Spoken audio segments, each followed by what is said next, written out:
think what's been sitting on my mind, what I really want to talk about, is what not to say to people who have cancer, or what do you do when you go visit someone who has cancer.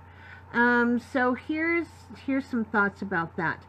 When I announced, I don't know if everyone in this group knows, but my youngest son, who has just turned 28, has been diagnosed with metastatic melanoma. And the doctors don't offer a cure because it's what's called as late presenting, meaning that it's in his brain, it's in his lungs, and he has nodes or lesions under his skin. But I just sort of want to let people know, when somebody gets cancer, even late presenting cancer, it isn't an automatic death sentence. I'm a senior now. When I was a young woman, when you got a diagnosis of cancer, it pretty much equaled death, and death shortly. That's not the case. Tristan's treatment is involving a new immunotherapy program or regimen that is DNA targeted to his specific cancer, and it's only been available for 2 years. So even though it's considered to have a low survival rate over 5 years, just 55%, it's still considered really good. And you have to look at the target group. He's 28. Target group are people that typically that you meet in a cancer clinic are over 60. So it's a different ball game. But here's what I've noticed is when I announced that my son had cancer, one of my friends, who I immediately unfriended, said, well, if it's their time, ... And I was like, what does that mean? Like, don't fight so hard? Oh, you have cancer. Obviously, you're dying. So just don't fight it, honey. Just give in and die. I was like, what the fuck? Are you kidding me? So suffice it to say, that person's no longer on my friends list. Because I think that was just a pretty bloody ignorant thing to say. So people who get a cancer diagnosis have a serious health condition that they're going to have to work at in terms of recovery. I have 5 friends who have all had a variety of cancers, who are all survivors, all still living, and every single one of them has said the single biggest factor in surviving cancer is your attitude. So what does that mean for you when you go visit someone who has cancer? And I currently have a girlfriend who is an Anglican priest. If you're in the U.S., read Episcopalian. And she is in a pretty dire situation. And we've been friends for a long time. And we first met through the horse community. Even though both of us are Anglicans, turns out we know a ton of priests that we both know in common. That being said, our primary relationship has always been around horses, and she said to me that the thing that disturbs her the most is the people from her parish or her friends who come to visit there and sit in front of her and cry. And they cry because they're already anticipating her dying and how much grief they're going to feel.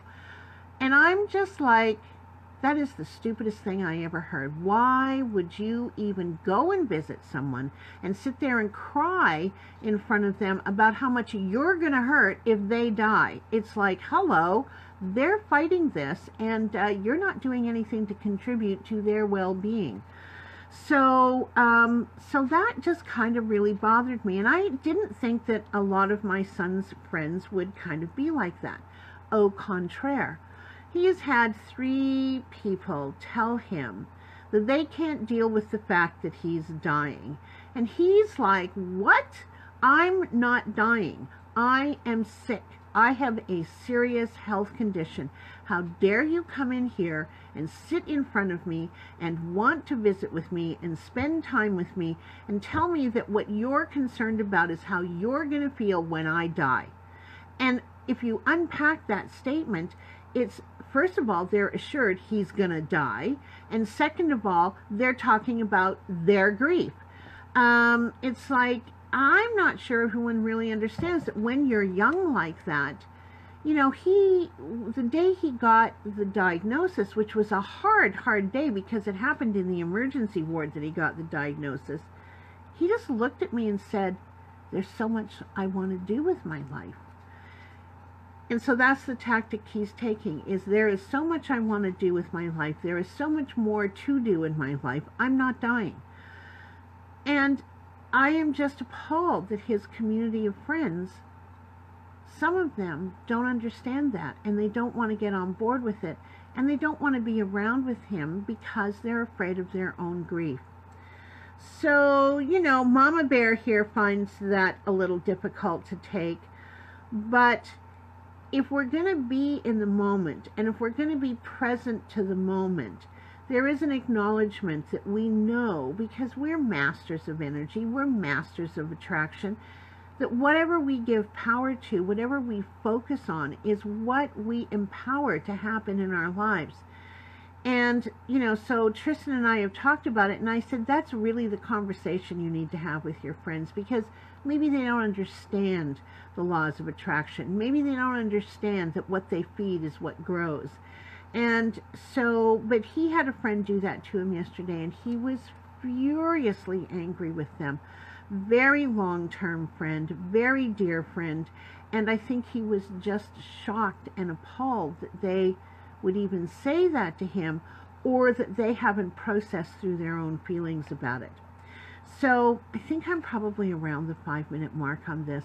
So I'm just going to leave it there. So when I visit with my friend Isabel, who is in very dire straits in terms of her health at the moment, we talk about her competition dressage horse, the cow that she adopted and has turned into a pet.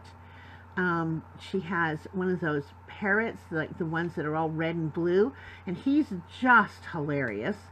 And, she's in chemo 3 days a week, and she's in dialysis 3 days a week. This is a woman who is seriously fighting for her life. And so what we talk about is her life. What we talk about is her music, because we're both musicians as well. And we talk about life and living, because people who have serious health conditions aren't focused on dying. They're focused on living, and so should we. So anyways, that's it. I'm Alex, working psychic, and we'll talk more about that later. But anyways, have a great day. Day 2. Sorry I missed the first day, Amethyst, but oh well, life happens. Talk to you soon. Bye.